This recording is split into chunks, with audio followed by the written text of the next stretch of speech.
Everybody, welcome back to our channel. ఈరోజు వీడియోలో మన డైలీ లైఫ్లో మనం ఎక్కువగా యూజ్ చేసే వర్డ్స్ని తీసుకొని దానికి సంబంధించిన కొన్ని ఎగ్జాంపుల్ సెంటెన్సెస్ని ఇంగ్లీష్లో ఎలా చెప్పాలో ఒకసారి చూద్దాం. ఫస్ట్ వన్, అనిపిస్తుంది. అనిపిస్తుంది అనే వర్డ్ని ఇంగ్లీష్లో it seems or it feels like, అంటే రెండింటికి కూడా మీనింగ్ అనిపిస్తుంది. ఈ వర్డ్కి సంబంధించిన కొన్ని ఎగ్జాంపుల్ సెంటెన్సెస్ని ఇంగ్లీష్లో ఎలా చెప్పాలో ఒకసారి చూద్దాం. ఫస్ట్ సెంటెన్స్, నాకు ఇది సులభంగా అనిపిస్తుంది. నాకు ఇది సులభంగా అనిపిస్తుంది అని చెప్పాలనుకున్నప్పుడు it seems easy to me. It seems అంటే అనిపిస్తుంది, ఈజీ టు మీ అంటే నాకు సులభంగా.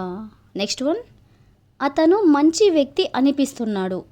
అతను మంచి వ్యక్తి అనిపిస్తున్నాడు అనేదాన్ని he seems like a good person. He seems like a good person. Next one, ఈ సినిమా బోరింగ్గా అనిపిస్తుంది. ఈ సినిమా బోరింగ్గా అనిపిస్తుంది అనేదాన్ని this movie seems boring. This movie seems boring. Next one, నాకు ఇది సరైన నిర్ణయం అనిపిస్తుంది, అంటే రైట్ డెసిషన్ అనిపిస్తుంది. నెక్స్ట్ వన్, ఆమె కోపంగా అనిపిస్తుంది. ఆమె కోపంగా అనిపిస్తుంది అనేదాన్ని she seems angry. She seems angry అంటే ఆమె కోపంగా అనిపిస్తుంది. నెక్స్ట్ వన్, ఈ పని కష్టం అనిపిస్తుంది. ఈ పని కష్టం అనిపిస్తుంది అనేదాన్ని this work seems difficult. This work అంటే ఈ పని, సీమ్స్ డిఫికల్ట్ అంటే కష్టం అనిపిస్తుంది. నెక్స్ట్ వన్, నాకు ఈ ప్లాన్ బాగానే అనిపిస్తుంది. నాకు ఈ ప్లాన్ బాగానే అనిపిస్తుంది అనేదాన్ని this plan seems good to me. This plan seems good to me అంటే నాకు ఈ ప్లాన్ బాగానే అనిపిస్తుంది. నెక్స్ట్ వన్, అతను నిజం చెబుతున్నట్లు అనిపిస్తుంది. అతను నిజం చెబుతున్నట్లు అనిపిస్తుంది అనేదాన్ని it seems like he is telling the truth. It seems like he is telling the truth అంటే అతను నిజం చెబుతున్నట్లు అనిపిస్తుంది. లాస్ట్ వన్, ఈరోజు వాతావరణం చల్లగా అనిపిస్తుంది. ఈరోజు వాతావరణం చల్లగా అనిపిస్తుంది అనేదాన్ని the weather feels cool today. The weather feels cool today అంటే ఈరోజు వాతావరణం చల్లగా అనిపిస్తుంది. సో ఈ విధంగా మనం అనిపిస్తుంది అనే వర్డ్కి సంబంధించిన కొన్ని ఎగ్జాంపుల్ సెంటెన్సెస్ని ఇంగ్లీష్లో ఎలా చెప్పాలో తెలుసుకున్నాం కదా.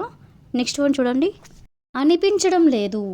అనిపించడం లేదు అనే వర్డ్ని ఇంగ్లీష్లో doesn't seem or doesn't feel like, అంటే రెండింటికి కూడా మీనింగ్ అనిపించడం లేదు.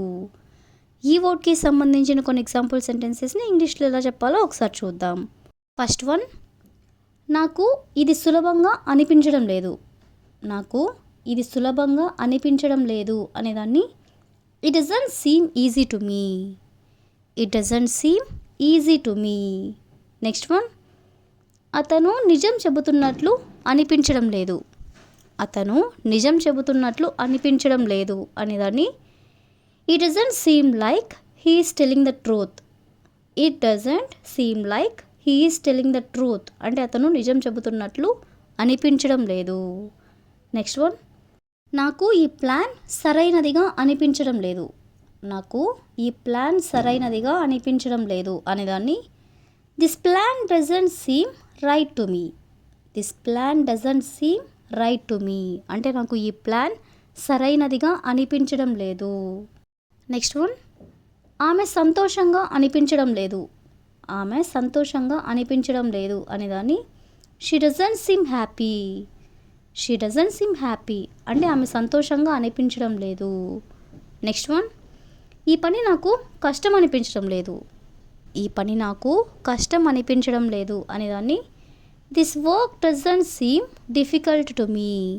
దిస్ వర్క్ అంటే ఈ పని, doesn't seem difficult to me అంటే నాకు కష్టం అనిపించడం లేదు. నెక్స్ట్ వన్, నాకు ఇది అవసరం అనిపించడం లేదు. నాకు ఇది అవసరం అనిపించడం లేదు అనేదాన్ని it doesn't feel like this is necessary. It doesn't feel like this is necessary అంటే నాకు ఇది అవసరం అనిపించడం లేదు. సో ఈ విధంగా మనం అనిపించడం లేదు అనే వర్డ్కి సంబంధించిన కొన్ని ఎగ్జాంపుల్ సెంటెన్సెస్ని ఇంగ్లీష్లో ఎలా చెప్పాలో తెలుసుకున్నాం కదా. నెక్స్ట్ వన్ చూడండి, క్వశ్చన్ సెంటెన్సెస్ అంటే అనిపించడం లేదా అని క్వశ్చన్ చేస్తున్నాం. దీనికి సంబంధించిన కొన్ని ఎగ్జాంపుల్ సెంటెన్సెస్ని ఇంగ్లీష్లో ఎలా చెప్పాలో ఒకసారి చూద్దాం. ఫస్ట్ వన్, నీకు ఇది సులభంగా అనిపించడం లేదా? నీకు ఇది సులభంగా అనిపించడం లేదా అనేదాన్ని doesn't it seem easy to you? Doesn't it seem easy to you అంటే నీకు ఇది సులభంగా అనిపించడం లేదా? నెక్స్ట్ వన్, అతను మంచి వ్యక్తి అనిపించడం లేదా?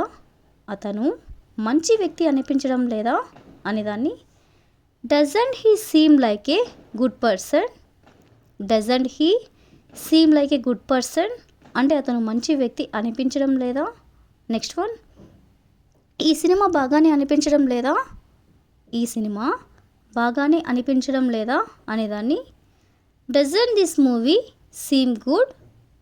Doesn't this movie seem good అంటే ఈ సినిమా బాగానే అనిపించడం లేదా? నెక్స్ట్ వన్, నీకు ఈ ప్లాన్ సరైనదిగా అనిపించడం లేదా?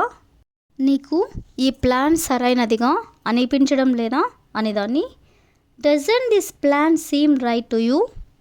Doesn't this plan seem right to you అంటే నీకు ఈ ప్లాన్ సరైనదిగా అనిపించడం లేదా? నెక్స్ట్ వన్, ఆమె సంతోషంగా అనిపించడం లేదా? ఆమె సంతోషంగా అనిపించడం లేదా అనే క్వశ్చన్ చేయాలనుకున్నప్పుడు doesn't she seem happy? Doesn't she seem happy అంటే ఆమె సంతోషంగా అనిపించడం లేదా? నెక్స్ట్ వన్, ఈ పని కష్టం అనిపించడం లేదా? ఈ పని కష్టం అనిపించడం లేదా అనేదాన్ని doesn't this work seem difficult? Doesn't this work seem difficult అంటే ఈ పని కష్టం అనిపించడం లేదా? లాస్ట్ వన్, నీకు బయటికి వెళ్ళాలని అనిపించడం లేదా? నీకు బయటికి వెళ్ళాలని అనిపించడం లేదా అనేదాన్ని don't you feel like going out? Don't you feel like going out అంటే నీకు బయటికి వెళ్ళాలని అనిపించడం లేదా? సో ఈ విధంగా మనం అనిపించడం లేదా అనే వర్డ్కి సంబంధించిన కొన్ని ఎగ్జాంపుల్ సెంటెన్సెస్ని ఇంగ్లీష్లో ఎలా చెప్పాలో తెలుసుకున్నాం కదా. So that's all for today. I will ask you a question for you. నీకు నిజం చెబుతున్నట్లు అనిపించడం లేదా?